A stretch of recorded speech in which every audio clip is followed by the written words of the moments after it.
if you're watching this and loving these kinds of family stories, do me one small favor. Type 4444 in the comments. That simple number keeps us connected for more amazing stories, and it tells me you're enjoying what I create, which gives me the motivation to keep going. Now settle in, because this is a story about $30 million, a rusted key, and the last secret my husband ever kept. They didn't even pour me a glass of water. That was the detail I couldn't stop thinking about. Not the money, not the buildings, not the boats. They read my husband's will in a room full of lawyers, and not one person thought to pour the widow a glass of water. My sons divided Vincent's empire that morning the way fishermen divide a catch they hauled in themselves. Julian took the ferry line, the downtown condos, the brokerage. Cole took the marina, the boatyard, the charter fleet. 50 years of Ashworth Marine Group. 300 slips, 12 vessels, a name that had carried freight and families across this harbour for half a century. Parcelled out between them before 11 in the morning. And me, after 48 years of marriage, after selling my mother's china to buy the first mooring rights, after raising those boys while Vincent was at sea, I received one thing. An envelope so old it looked like it had been waiting for me longer than my children had. Dusty doesn't cover it. It was the colour of old harbour fog, sealed with a single strip of yellowed tape. It weighed almost nothing. It rattled faintly, like a key in a lock. My daughter-in-law Priscilla leaned across the table to get a better look at it. She laughed. "That envelope's been in that attic longer than I've been in this family, Madeline," she said. "At least it matches the rest of your inheritance. Old and empty." Julian didn't look up from the papers he was reviewing. Cole at least had the decency to sigh. The lawyer Philippa Grant closed the folder and began explaining the transfer of titles to my sons. Wire transfers, deeds, corporations. As if I had already left the room, I stood up slowly. I put the envelope in my purse. And I walked out of that office into the street where I had spent my entire adult life. And I wept like I hadn't wept since I was a girl. People say mourning comes in waves. They don't tell you that betrayal arrives first, dressed in your own children's faces. My name is Madeline Ashworth. I am 71 years old. Vincent and I built everything together, the way every wife in this harbour knows it, and no document ever said it. When he stayed up till dawn going over the accounts, I stayed up with him. When the banks turned him down, I sold my mother's china and my grandmother's pearls, and we bought the first slip on the East Pier. When Julian was born, Vincent was at sea, and I ran the office with a baby on my hip. When Cole was born, I did it again. I never asked for credit. I never asked for a title. I loved my husband, and I trusted that when the time came, he would take care of me. The time came 11 days after Vincent's heart gave out on the deck of the boat he was restoring. He had been working on an old wooden cruiser, a 1961 Morning Star, in the dry dock warehouse for 2 years. It was his retirement dream. "When she's watertight, Maddie," he used to say, "we're going to sail her through every harbour we ever looked at from shore." He died on her deck, paintbrush in hand, on a Tuesday. The coroner said it would have been instant. I like to think he went doing the thing he loved most. The will reading came 11 days after that. And now here I was, standing in my kitchen, holding an envelope that rattled. I sat at the table, the same table where Vincent and I had planned 2 businesses, 2 sons, and 50 years, and I broke the yellowed seal. Inside was a single sheet of paper folded along its original crease and a small brass key with a faded tag tied to it. The tag read, "Lolock, Old Warehouse." I unfolded the paper. Vincent's handwriting. That slanting, impatient script I had seen on 1,000 notes, in lunch pails, in birthday cards, on the kitchen counter when he left for the boatyard at 5 in the morning. "Maddie, if you're reading this, I'm gone, and my sons have shown you exactly who they are. I am sorry you had to see it. I am sorrier that I knew it was coming. Most of what I built was built on water. But you and I know the truth about this harbour. Everything floats. The ground is what's real, and I gave you the ground. Go to locker 12. Bring the key. It will open the only thing of mine that was never theirs. I don't know how to say this except plainly. They will come for you, Maddie. When they realise what you have, they will come. Let them. You are the strongest person I have ever known. I just never told you, because I thought I had years left to say it. Stand up, Madeline. And remember what you taught our boys. You don't fight the tide. You use it." Vincent, I read the letter 3 times. Then I read it again. Locker 12. The old dry dock warehouse. We had stopped using it years ago because Julian said it was too expensive to maintain for a place nobody needed. It sat behind the boatyard like a monument to older habits. I drove there that same night, past the gate Cole had once taught me how to climb when I locked my keys in the office, and I unlocked the rolling door of locker 12. The lights buzzed on. And there she was, Morning Star. The 1961 wooden cruiser Vincent had spent 2 years restoring. Cleaned, sanded, painted, polished, and resting on the cradle, watertight and waiting, as if he had finished her the day he died.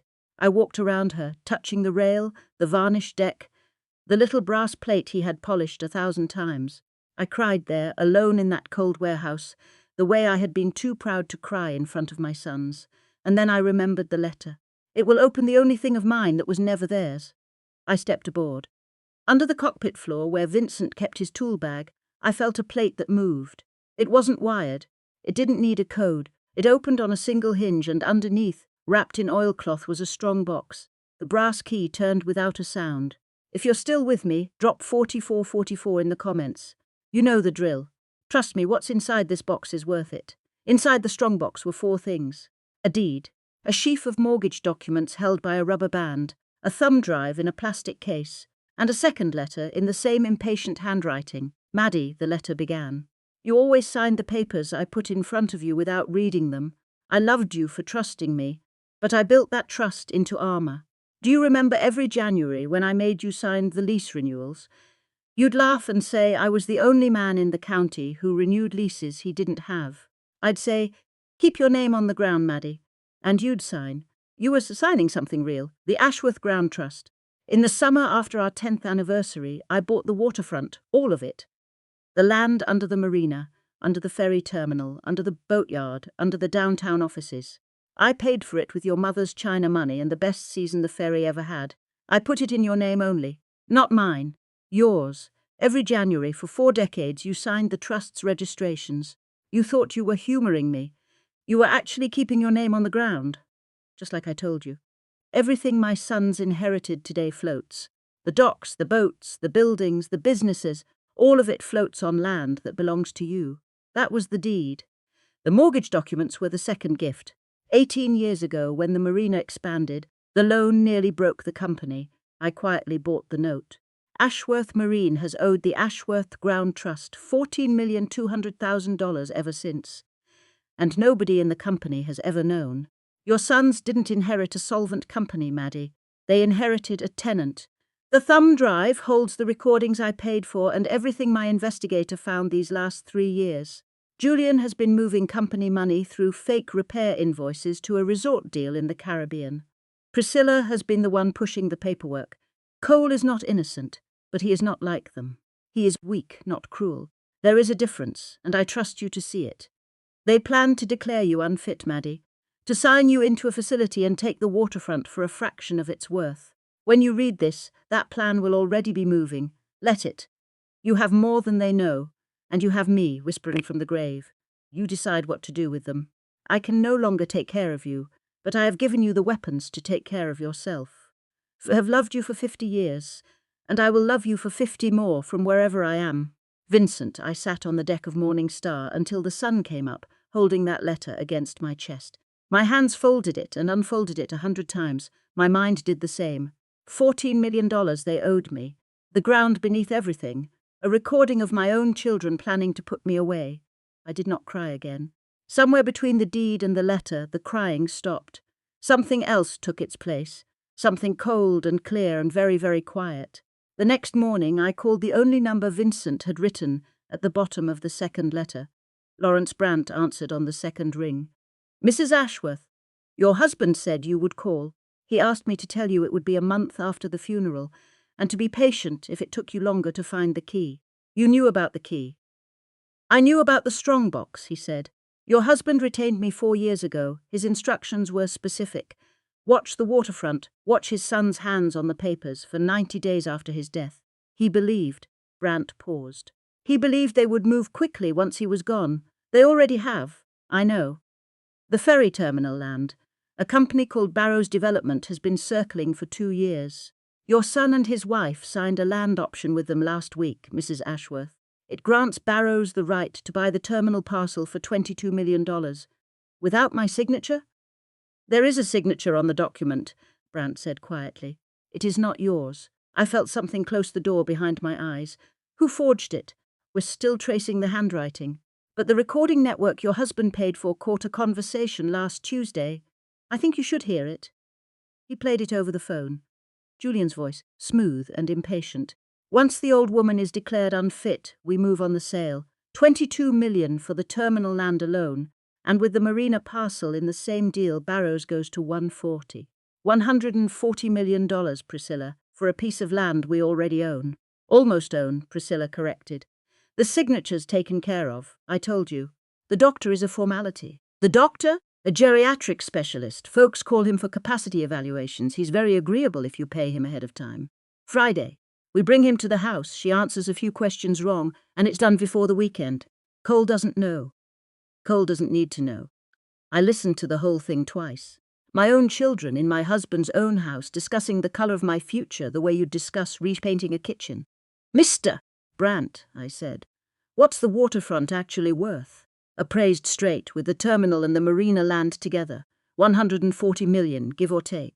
The option they signed sells it for less than a sixth of that, and the company's debt to the trust. 14.2 million, current through last quarter. Good. I said it softly. Then let's let them have their Friday. Mrs. Ashworth? My husband left me a choice, I said. Protect myself or teach them a lesson. I intend to do both.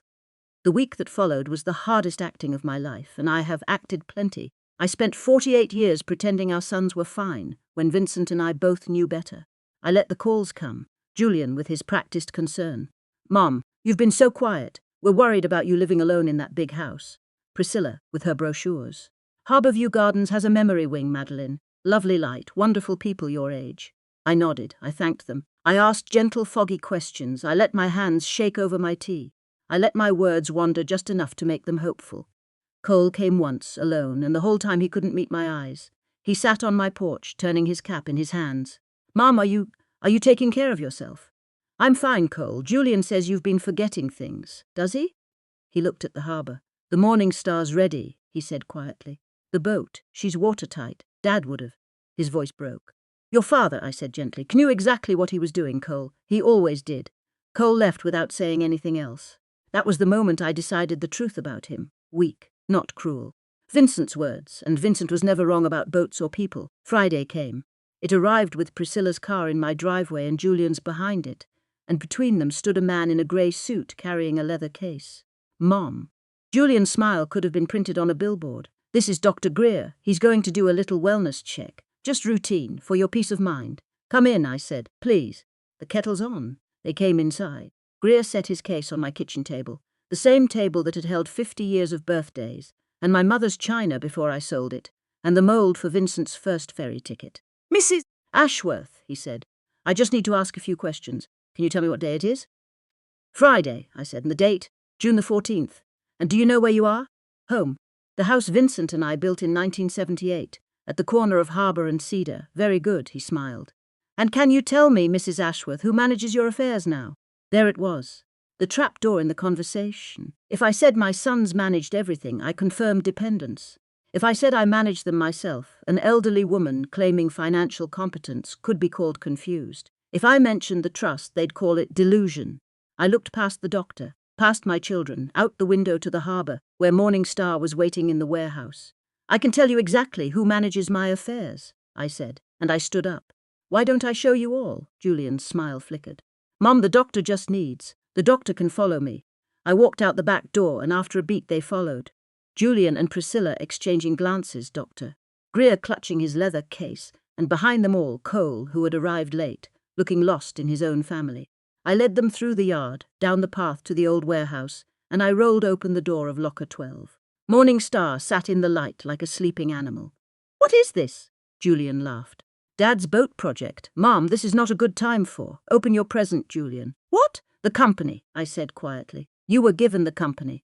I want you to see the gift your father actually left you. I stepped aboard. I lifted the cockpit plate. I pulled out the strongbox and set it on the deck. Open, the deed on top. Julian leaned in to read it. His face went through 3 colours in 4 seconds. Priscilla crowded behind him, reading over his shoulder, and the smile that had been nailed to her face for 10 years finally fell off. The Ashworth Ground Trust, I said. Owner of record, Madeline Ashworth. Sole trustee, Madeline Ashworth. All that land under the marina, the terminal, the boatyard, the offices, everything you and Cole inherited today, floats on it. 4 decades of lease renewals, Julian. You watched me sign them every January and you never read a single one. Those were, Julian's voice was raw. Those were renewal papers. They were registrations. You inherited the boats, not the water. I lifted the mortgage documents. And this? 18 years ago, your father bought the mariner's construction loan. Ashworth Marine owes the trust $14,200,000.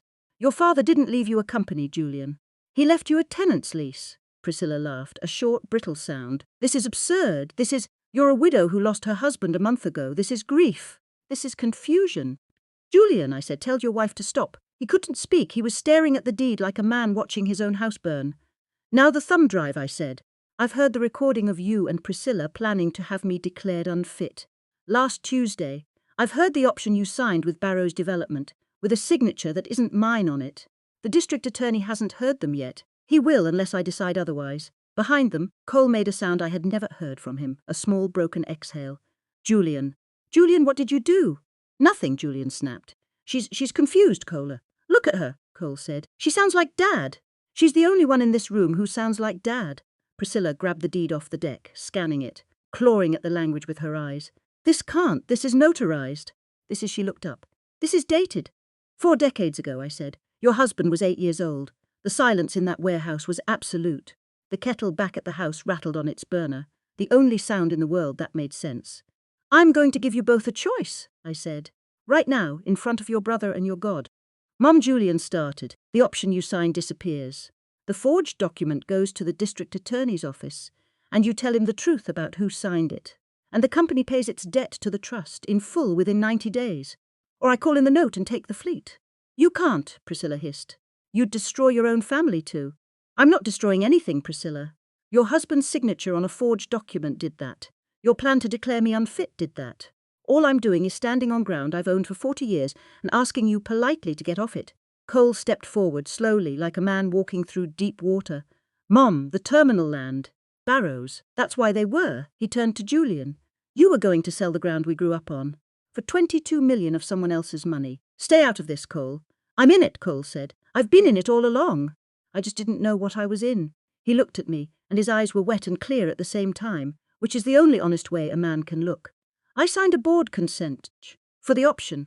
Julian said it was routine. I didn't read it. You believed your brother, I said. That's not a crime, Cole. It's a sin, he said quietly. It's the sin of not looking. Julian's hands were shaking. So that's it? You're going to take everything? Everything Dad built. Nothing was ever taken, Julian. I am simply declining to give you what was never yours. I closed the strongbox. You have 90 days on the debt.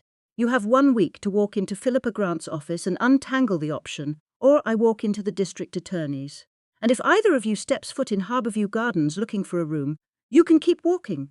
Priscilla grabbed Julian's arm and pulled him toward the door. He went, looking back once. His face told me everything I needed to know. He still didn't believe I could do it. Cole didn't move. I was going to do it, he said to the deck. I was going to let them bring the doctor. I told myself it was for your own good. I told myself they knew better. But you came here instead. I came here because I couldn't sleep. He looked at me. Ever since Dad died, I can't sleep. Every time I close my eyes, I see him standing on this boat with that paintbrush, calling my name. I thought it was guilt about the option. It was something else. What was it? It was him, Mum. It was Dad telling me to check the bilge. He laughed, a broken, lovely sound. You check the bilge, you know. You look beneath the floor. He taught me that on this exact boat 20 years ago. He did. I never checked, Cole said. I never looked beneath my own family's floor. I'm sorry, Mum. You can start looking now, Cole. If you want the boatyard, it's yours, under a lease that says your mother's name on the ground. And if you want to run it the way your father ran it, you'll find I'm a very reasonable landlord. He looked up. The boatyard? Your inheritance, Cole, minus the ground it floats on. Your father always knew you'd be the one worth keeping. He didn't say anything. He just nodded, and in the grey light of that warehouse, I watched something settle in him. The weight of the man he was going to have to become. If you're still with me, drop 4444 in the comments. You know the drill. Yet this next part, how the harbour itself decide the ending, is my favourite. Julian made his choice over the following week. He called me 4 times. The first time he asked if I'd calmed down. The second time he offered to split the difference. The third time he threatened me with a lawyer. The fourth time, on the 7th day, he told me he'd done what I asked. The option was voided, and the district attorney had accepted his account of events. It was the first honest sentence I had heard from him in 10 years, and I knew the price it had cost him to speak it. Mom, his voice cracked. The bank's called the resort loan. Barrows pulled their offer on the terminal. The company's upside down without. He stopped. We're going to lose the fleet. No, I said. You're going to lose the fleet. The fleet is going to have a different captain. What about us? Me and Cole, you're really going to, Julian. I said his name the way I had said it 10,000 nights at the kitchen table. Your father did not write you out of his heart. He wrote you out of his empire. There is a difference, and you are going to spend the next few years learning it. I will feed you. I will hold your children. I will pray for you at Mass every Sunday. But I will not hand you back the wheel of a ship you were steering onto the rocks. He was silent for a long time. Mom, was the Morning Star real? Did Dad really finish her? She's watertight, Julian. Waiting at locker 12. Good, he said, and his voice was very small. I'm glad. Priscilla left him in the autumn. She moved south with her sister and took the forged copy of the option in her luggage, which her own lawyer later told her was the reason the district attorney's file on her stayed open. I did not wish her well, I am only human, but I did not wish her ill either. Some people are not your family, they are only the weather that comes through your family's town, and the marks they leave get painted over in time. The terminal land went to the Port Authority, not to Barrows. I turned down their 140 and signed for 85 million, with a conservation easement on the cove, the little bay where Vincent had anchored on our first date, when he was a deckhand and I was a girl delivering sandwiches to the wharf. The harbour kept its working wharf, the seagulls kept their pilings, and the Ashworth name kept the ground. The marina debt was repaid from the proceeds, which was a formality. The debt was mine, the ground was mine, and the note was just a piece of paper connecting 2 rooms in the same house. Cole took over the boatyard under the new lease. He ran it slowly at first, the way you learn a boat's quirks, and then he ran it well. He hired back the men Julian had laid off. He taught his daughter Lily to tie a cleat hitch before she turned 9. And every Sunday he brought her to my kitchen table, and we made bread the way my mother taught me, and I watched them both rise. Owen, Julian's son, came alone. His mother gone, his father's circling bankruptcy like a man trying to remember how to swim. He was 11 years old, and he stood in my doorway with his school bag and his father's shame in his eyes. "Grandma," he said, "Dad says you hate him." "I don't hate your father, Owen. I just stopped carrying him. Can I still come here?" I let him in, which is the only answer that matters. He and Lily became the light of that house, and slowly the strangest thing in the whole story happened. Jude came back. He came back broke, hollowed out, humbled, every word of it true. He sat at my kitchen table at the age of 46, with the posture of a boy in the principal's office, and he told me everything, the resort, the fake invoices, the option, the doctor. He did not ask for money. That, more than anything, told me how far the tide had gone out on him. "I wanted to be you," he said. "I wanted to be Dad. Every morning of my life I woke up trying to be Dad. And I don't know when it turned into this. You confused him with the Empire, Julian. Your father was never the Empire. Your father was the man who checked the bilge. And for the first time in 20 years, I watched my oldest son cry. I let him. I held his hand across the table the way I had held it when he was 6, and the world had been too big for him, and I did not rush him. The next August, we launched the Morning Star. Cole had finished the final touches. New varnish, new brass, the tiny plaque Vincent had never got to bolt on. The whole town came to the old warehouse. Dock workers, ferry captains, the priest, the girls from the sandwich shop, who were now grandmothers themselves. Owen stood on the deck with a bottle of champagne wrapped in herring net. Lily held the line. Julian stood at the rail with his hands in his pockets, and when I came aboard, he didn't say anything. He just moved aside, offering his mother the wheel. I took it. The harbour has been my whole life, you understand. I sold my mother's china for a slip on the East Pier. I raised 2 boys within sight of this water, and I had spent the past year learning that everything I loved floats, and that the only thing that holds it all in place is the ground, and who your name is on it. We motored out through the channel, past the ferry terminal, past the conservation cove, out to the open water where Vincent and I had sat on a borrowed skiff 50 years earlier, holding hands and pretending we were rich. "All right, children," I called, with the wind in my hair and my own grandchildren laughing behind me. "Let's see what she can do." The Morning Star rose on a swell, found her rhythm, and ran. And I understood at last the full weight of Vincent's last gift. He had not left me money. He had not left me land, though the land was real and the money was real. He had left me the one thing he knew my sons would never inherit, the certainty that I could stand alone. My children divided $30 million between them and left me an envelope that rattled. It seemed like the end of the world back then. It was nothing compared to what that key opened. A boat, a deed, a debt, and the last careful act of a man who knew his children better than I did. He knew they would take whatever I gave them. So he gave me something they could never take, the ground, and the standing. I still sleep on the left side of the bed. I still drink my coffee black, on the porch, facing the harbour. The envelope is framed now, above the mantel, next to the photograph of Vincent on the day we launched her. And every Sunday my kitchen fills up with grandchildren, and with the 2 sons I thought I had lost. One who broke his pride to find his spine, and one who was never lost at all, only waiting for someone to stop carrying him. People tell you that strength is loud. They tell you it's arguing and threatening and raising your voice until someone surrenders. They're wrong. Real strength is a 71-year-old woman standing on the deck of her husband's boat, holding the deed that says the ground is hers, letting her children learn the difference between what they're owed and what they're given. They took the boats. They never took the water. And I have discovered that home is more than walls and a roof. Home is the place where your dignity is safe, and mine always will be. See you on the next one.